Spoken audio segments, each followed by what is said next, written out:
Hey guys, it's Nikki here with another weekly video. Today I'm going to talk a little bit about life and death, and it's not going to depress you, I promise.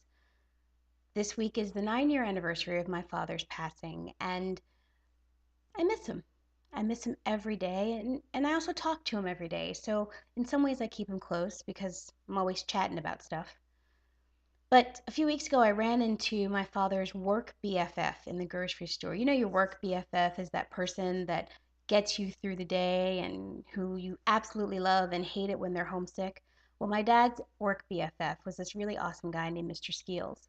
And I saw Mr. Skeels in the grocery store, and we stood in the produce section and told each other stories about my father, about things we remembered fondly, about how cool he was and how fun and how nice a man my father was.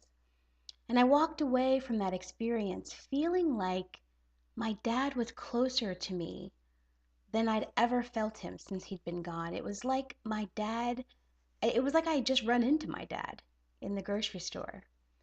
And it made me remember this song that I think was out in the 90s, and it was called Love Will Keep Us Alive.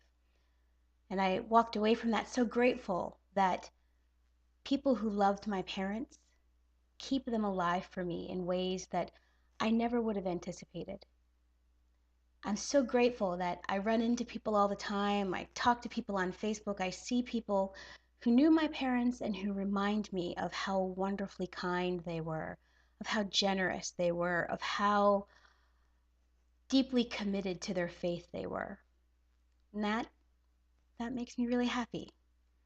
And it makes me really proud when people tell me that I remind them of my parents, not just how I look, but how I function in the world. So, if you've experienced the loss recently, it's painful and raw, and it stays like that for a while. But over time, you start to remember and focus more on the love you had for your loved one and focus less on how much you missed them. And if you can remember that love keeps them alive, you'll know that they're never actually lost from you. They never leave you. They are alive in your memories. They are alive in the comments and conversations you have about them. That's something to be really grateful for. So, guys, it was good talking to you. See you next week.